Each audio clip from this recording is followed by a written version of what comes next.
ইমনের সাথে এতদিন পরে রসায়নটা পর্দায় কেমন উপভোগ করেছেন বা ফার্স্ট সিন বা হাউ ওয়াজ ইট দুজনের আচ্ছা, ওর মধ্যে? সাথে আমার লাস্ট কাজ মেবি হয়েছিল 2018-19 এর দিকে। আচ্ছা। তখন আমরা একটা বিজ্ঞাপন করেছিলাম ফাস্ট ওয়াশ এবং বেশ কিছু টেলিফিল্মও তখন কাজ করা ছিল এবং সেই সময় টেলিফিল্মগুলো বেশ ভালো সাড়া ভালো ফেলেছিল। হতো।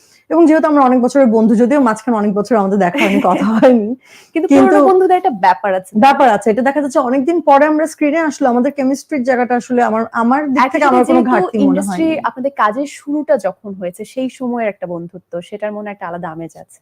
অবশ্যই।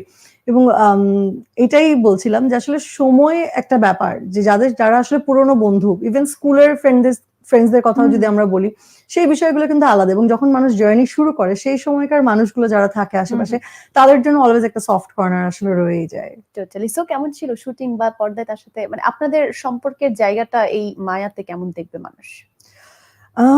আমি বলব বেশ অনেকগুলো দম্পতি, সবাই বলব না, অনেকে হয়তো কিছুটা কিছুভাবে কোনো না কোনো দিক থেকে আসলে রিলেট করতে পারবে।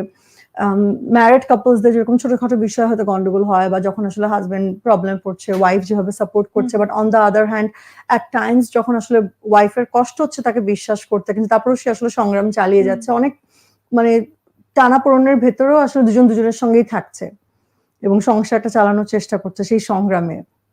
আমার মনে হয় এটার সাথে অনেকেই রিলেট করতে পারবে। সেম কথাটা আসলে আমাদেরকে রাহাত তিনিও বলেছিলেন। ওয়েল মায়ের গল্প অনেকক্ষণ শুনলাম, মায়া নিয়ে আবার শুনবো অবশ্যই। কিন্তু এবার অন্য কাজের প্রসঙ্গে একটু কথা বলতে চাই। যেটা আমি বলছিলাম মায়া দিয়ে অনেকে এমন বলছেন যে সারিকার কামব্যাক। কিন্তু আমি কিন্তু জানি যে এর আগেও সারিকা কিন্তু টুকটুক করে কাজ করছে। টিভি নাটকেও সম্ভবত এর মধ্যে কাজ করা হয়েছে। অন্য কোন কাজগুলো নিয়ে বলতে চান আমাদেরকে আচ্ছা, যেগুলো আমি চলছে বা এই দেখেছে টপিকে মানুষ? একটু বলতে চাই যে এই যে কামব্যাক ওয়ার্ডটা শুনলে একটু খারাপ লাগে, কারণ আমি তো কখনো এখান থেকে দূরে যাইনি। আমি যে ব্রেকটা নিয়েছিলাম দ্যাট ওয়াজ ব্যাক ইন 2013।